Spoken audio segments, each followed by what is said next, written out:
So, and God said, let there be an expanse in the midst of the waters, and let it separate the waters from the waters. And God made the expanse and separated the waters that were under the expanse from the waters that were above the expanse. And it was so, and God called the expanse heaven. And there was evening and there was morning the second day. Well, to understand that, because that doesn't make any sense at all, really. So I think I told you a little bit about this before. So the world that's being created in this particular account is a phenomenological world. There's a disk of land, because if you go out in a field and you look around, you're on a disk of land, so that's pretty obvious. And then there's a dome on top of it. It's more or less held up by the mountains, and rain comes down, so there's water above the dome, because where else would the rain come from? And underneath the ground there's fresh water. You can drill down and find that. And then around that there's salt water. And so that's the world. And it's kind of an empirical world, because if you're a child and you just go out in a field and you look at the world, that's sort of what it would be like. And so that's the world that's being created. And so one of the things that is worth thinking about, and this is something Carl Jung was very interested in, is that these old descriptions are half geographical and half empirical, so sort of based on observation, and half psychological. So one of the things Jung was interested in, for example, was astrology, but mostly for a psychological reason, because, you know, obviously there are stars up on the dome, and then when you look at the stars, you can imagine the shapes of the stars, and that helps you orient yourself, because as soon as you can see shapes in the stars, then you can recognize the constellations and you can orient yourself at night. But then the constellations become gods, say, and the gods turn into a drama. And the drama comes from within. It's the projection of imagination. And so when Jung was analyzing astrology, he was analyzing psychology, because he saw the astrological narrative as the projection of the human imagination onto the cosmos. And so when he was analyzing astrology, he was analyzing psychology. And the same thing is the case with these stories, is that the world they describe is it's not the natural world like a scientist would describe it, because these people weren't scientists. They didn't have the technology and the tools.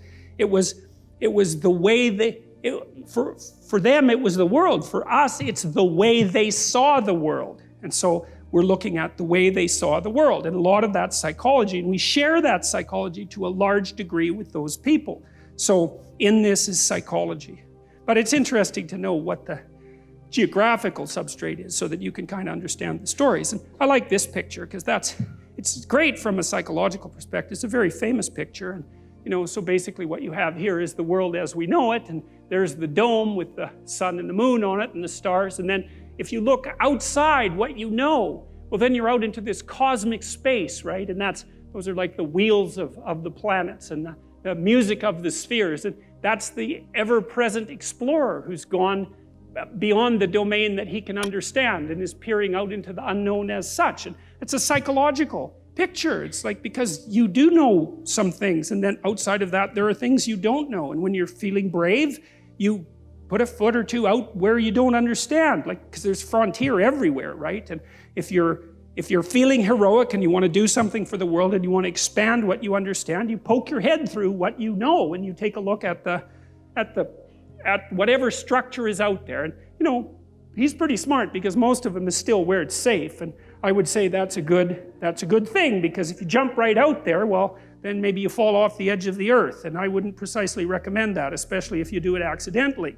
And to me, this is a recreation of the Taoist yin-yang symbol, you know, with the white paisley here, and that's what you know, and the dark paisley serpents really there, and the right place to be is right on the line between them, because you got one foot where you understand, that gives you security, and then you know, but it's kind of dull, because hey, you know everything that's going on there, and that isn't what people are like. They don't want just security. Dostoevsky said that in Notes from the Underground, a great book. And you know, he said, I love this, it was an early criticism of the notion of a political utopia. He said, look, if you gave people everything they wanted, they had nothing to eat but cake, and nothing to do but sit in warm pools and busy themselves with the continuation of the species. That was his lines. That the first thing they would do, well, maybe after the first week, was like go kind of half insane and smash everything up, just so that something that they didn't expect would happen, so that they'd have something interesting to do. And it's so right, because you know, the utopian notion that if you just had all the material stuff you wanted that you'd be, well, what would you be? What would you do? Would you just sit on the couch and watch TV? I mean, you'd be, I don't know what, you'd be cutting yourself just for entertainment in no time flat, you know, and that's the sort of thing that people do. And so we're not adapted for security and utopia. We're adapted for a certain amount of security because, you know, we are vulnerable, but mostly we want to have one foot out where we don't know what the hell is going on, because that's where you're alert and alive and tense and with it. And you know, I believe this, and I believe it actually has something to do with the hemispheric structure of the physiology of your brain, is because the right hemisphere looks roughly adapted to what you don't know, and the left hemisphere, and this is an oversimplification, but a useful one, is adapted to the world that you do know, and the right place for you to be is halfway between them. Because and you can tell that. That's what's so cool. And this tells you that this is actually reality that's manifesting itself to you. You know, that sense of active engagement you have in the world when things are working well for you, you know, where you should be at the right time. You're alert and on top of things and engaged, and you don't have much of a sense of time, and the sense of the tragedy of life sort of recedes. And that's when you've got one foot where it's secure and one foot out in the unknown. And your brain signals to you that you're in the right place by making what you're doing meaningful. And that sense of meaning is actually a neurophysiological signal that you've got the forces of the cosmos properly balanced in your being at that moment. And that's why it feels so good. And then, well, what else could it possibly be? I mean, you know, our brain is capable of looking beyond our vision. That's what it's for. And that sense of engagement, there's no reason to assume that that's anything but a real signal. And you can reduce it. You could say, well, the problem with being where you know only is that you don't know everything. And that's going to be a problem in the future. And the problem with being where you know nothing is, that's just too much, man. Like, you know, you go into panic mode, and because anything can happen there and you can't handle it. So you got to mediate between those two things. You want to be secure enough so that your physiology isn't revving out of control, and you want to be out there in the unknown enough so that you keep updating yourself constantly. And that's the place where information flow is maximized. And you know that because that's where you are when you're having a really interesting conversation with someone, or you're gripped by a book, or you're really into a movie, or maybe something that you do as you know, apart from your work, or maybe even in your work, you're into it. And that's because you are in the right place at the right time, and your whole nervous system is signaling that to you. And I would say that's the sort of place that you should be all the time. Of course, you can't be, because no one's perfect, but that's the recreation of paradise on earth. It's something like it, because you are in the right place at the right time when that is happening, subject to certain, what would you say, restrictions that we can talk about later. Well, that's what this guy's doing, and that's, I would say, akin to the action that God is taking when he's transforming the chaos of potential into habitable being. And it's the sort of thing that human beings are supposed to act out. And God said, let the waters under heaven be gathered together into one place, and let the dry land appear. And it was so. God called the dry land earth, and the waters that were gathered together he called seas. And God saw that it was good. Well, that's an interesting thing too, because, you know, there's this play written by a German named Goethe. I can never say that properly. It's Johann van Goethe, and I can't say it, but he wrote this play called Faust, and he wrote one part of it when he was quite young, and then Faust 2 when he was quite old. And he has a character in there, Mephistopheles, and Mephistopheles is the devil. And he actually has the devil explain himself twice, basically using the same words, which I really like. It was very profound. And basically, Goethe's Mephistopheles says, you know, he's the adversary of the word. That's a good way of putting it, because that's how it works out mythologically. He's the figure behind the snake in the Garden of Eden, which is something we'll talk about more. But he has a sophisticated philosophy. He's not just some random troublemaker. He's got a deep philosophy, and his philosophy is quite straightforward. And it's compelling. And people are gripped by it quite often, far more often than they think. His philosophy is, well, look around at the world. It's like Ivan Karamazov in The Brothers Karamazov, when he's trying to disabuse his younger brother of being a Christian monk. Mephistopheles says, well, look at the world. I mean, you look around the world, it's nothing but a bloodbath. It's just suffering everywhere. Everything eats everything, and people die terribly, and they're cruel to one another, and the whole mess is nothing but a constant haul of terrible carnage and ruin and wreck. He says it'd be better if it was never existed at all. And that's a very, very interesting idea. And I do believe, and I've seen this in people many times, that in the depths of despair, especially when you've been betrayed, for example, and you wander into the wrong subdivision of the underworld, that's something that comes to mind. If you have a very sick child, for example, or maybe your whole family is suffering, as whole families do sometimes, an idea is going to come to you. It's like, good God, who put this mess together? And is it really worth it? Is it really worth the suffering? Suicidal people, they say no.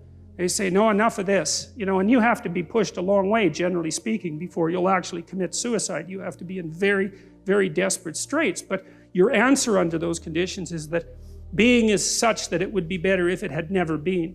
And that's I think it's a terrible philosophy, I believe, because I think what happens if you act it out is that you make the very things that led you to despair far worse.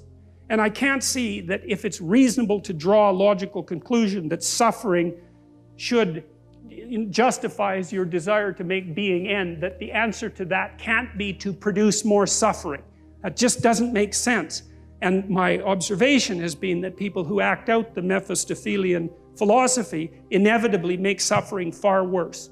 And then that raises the other specter of, well, do they want being just to cease, or are they just out for bloody revenge at any cost? And my conclusion has always been is that the mask is, well, being shouldn't exist because it's too terrible, but the true motivation is I'm going to make everyone suffer as much as I possibly can before I say goodbye to this place.